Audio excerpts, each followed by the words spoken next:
Everybody loves a good comeback story, but these aren't normal comebacks. These three celebrities were completely cooked. From Robert Downey Jr. being arrested with drugs and sent to prison, to Winona Ryder becoming the punchline of Hollywood after her infamous shoplifting scandal, to Brendan Fraser disappearing from Hollywood entirely after years of pain, surgeries, and alleged blacklisting. Studios stopped calling, the media mocked them relentlessly, and the public moved on. But somehow, against all odds, they came back bigger than ever. This is the fall and rise of Hollywood's biggest comeback stories. Let's talk about it. People forget that before Robert Downey Jr. became Iron Man, he was one of the biggest train wrecks in Hollywood history. Drug arrest, prison time, relapses, and public breakdowns. Studios literally considered him unemployable. But somehow, that same actor became the face of one of the biggest movie franchises on earth. And honestly, the full story is insane. Downey grew up surrounded by Hollywood chaos. His father, Robert Downey Sr., introduced him to drugs when he was just 6 years old.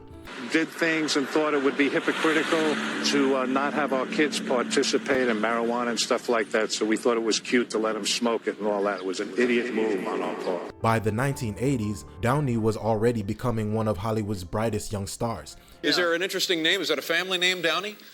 Yeah. It's on the birth certificate. Check it out. That's all you need to know. Yep. I rest my case. I won't discuss it any further. He stood out immediately because he had everything. He had the charm, the comedy, intensity, natural talent. Movies like Weird Science and Less Than Zero turned him into a rising star. Ironically, in Less Than Zero, he played a wealthy drug addict spiraling out of control, which became terrifyingly close to reality. His transformation into Charlie Chaplin was so good that he earned an Oscar nomination at just 27 years old. And at this point, Hollywood thought they were looking at the next legendary actor. Then, everything collapsed. In 1996, police pulled Downey over on Sunset Boulevard for speeding and driving erratically. During the stop, the deputies noticed he appeared to be under the influence. So, they searched his vehicle. And when they searched his vehicle, they found something. What did they find, you may ask? Well, they found heroin, coke, crack cocaine, and a .357 Magnum handgun. Damn! I'm sorry. The officers arrested him on the spot, confiscated the contraband, and immediately hit him with felony and misdemeanor charges. When we return to the story of Robert Downey Jr., drugs land the troubled actor in prison. And only weeks later, things somehow became even more bizarre. While intoxicated, Downey wandered into a random family's house, entered a child's bedroom, and fell asleep in the bed. Do you remember the incident where we just had that 911 call where you ended up in a stranger's bed? That was my house. That was... Oh, no, it wasn't. It was theirs. That was there? Listen, I'm not, these are common mistakes you make when you're struggling with alcoholism and drug addiction. Oh man, the headlines were brutal, but courts kept trying to save him. Rehab, probation, drug testing, and every single time, he relapsed. Eventually, even the courts gave up. It's very difficult for you to maintain sobriety. You may take a look at a probation report, if you choose, many months ago, in which you rather candidly said you didn't know whether or not you'd be able to maintain sobriety in that business. That's a call you have to make.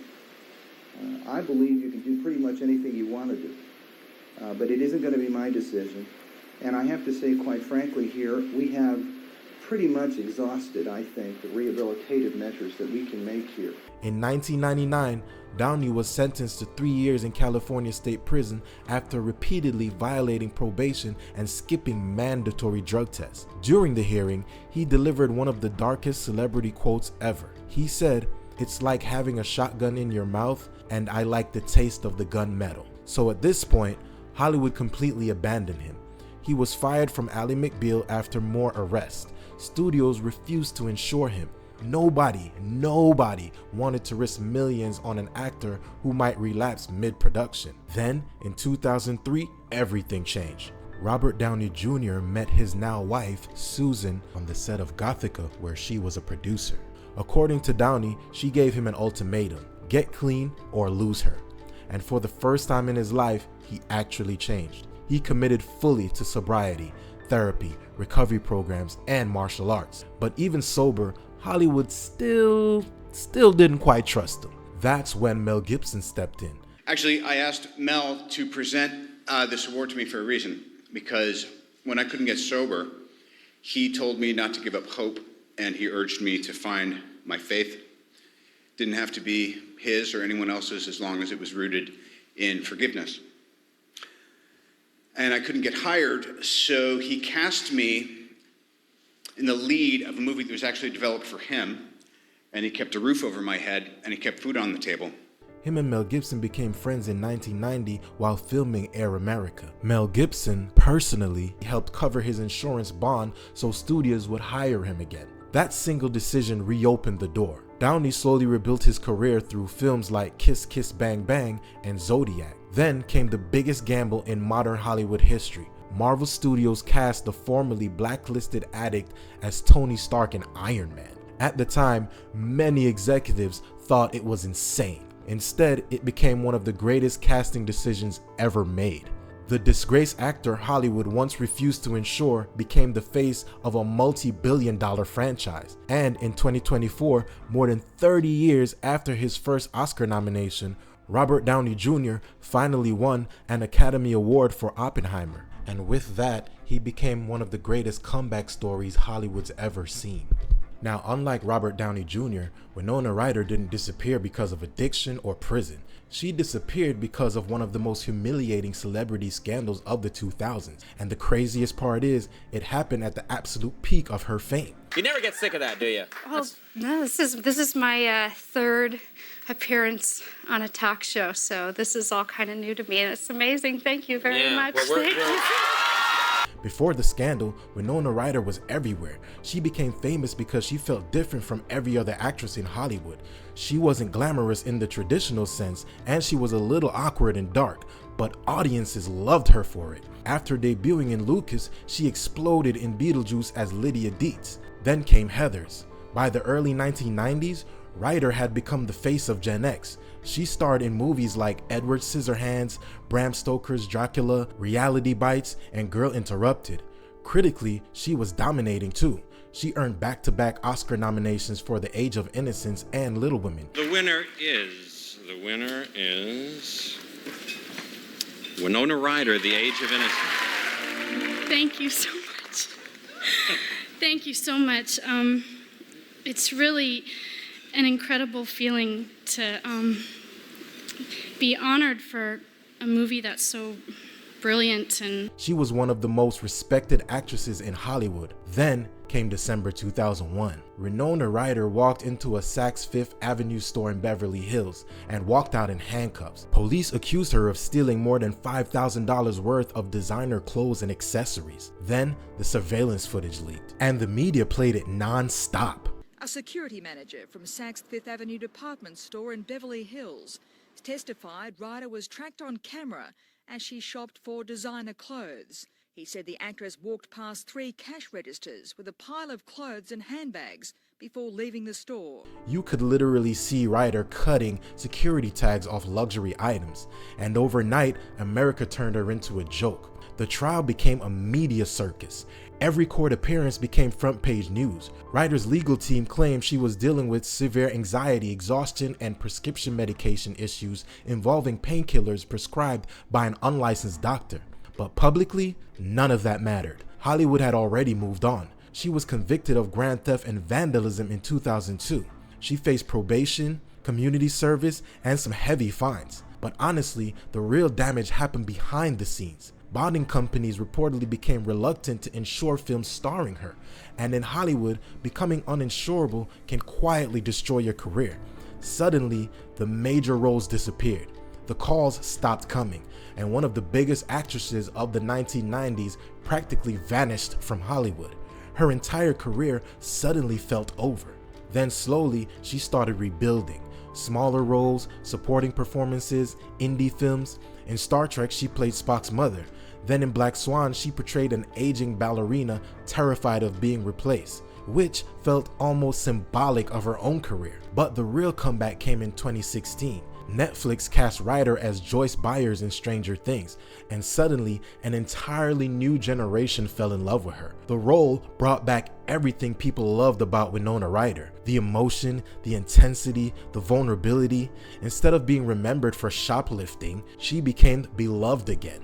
And in a perfect full circle moment, she returned as Lydia Dietz in Beetlejuice, the same role that helped make her famous. Now, Brendan Fraser's story is a little different because his downfall wasn't caused by crime. It was caused by physical destruction, depression, and what he claims was Hollywood quietly turning its back on him. And for years, almost nobody noticed he was gone.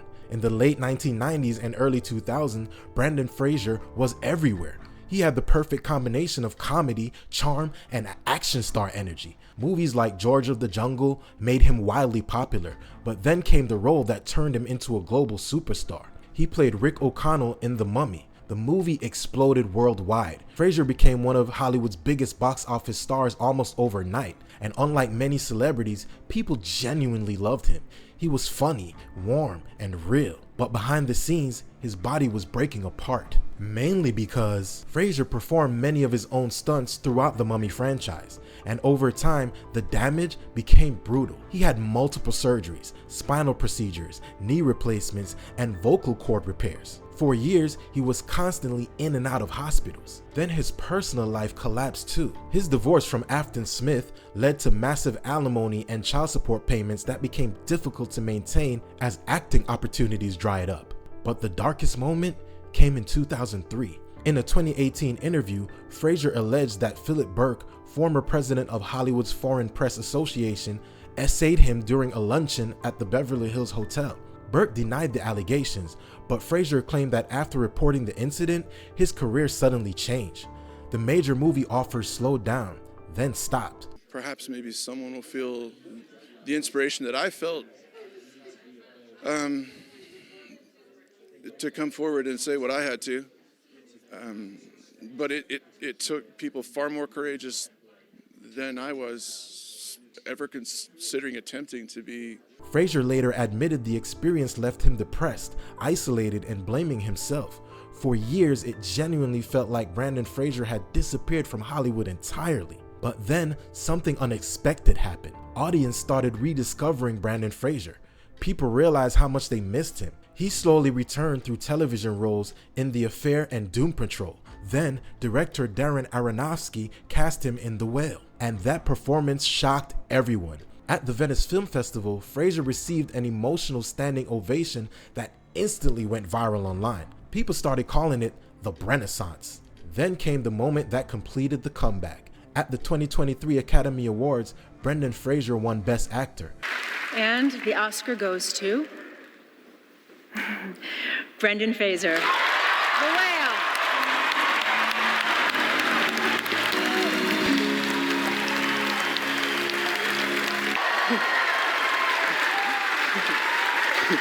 So this is what the multiverse looks like. Oh, my goodness. I thank the Academy for this honor and for our studio A24 for making such a bold film.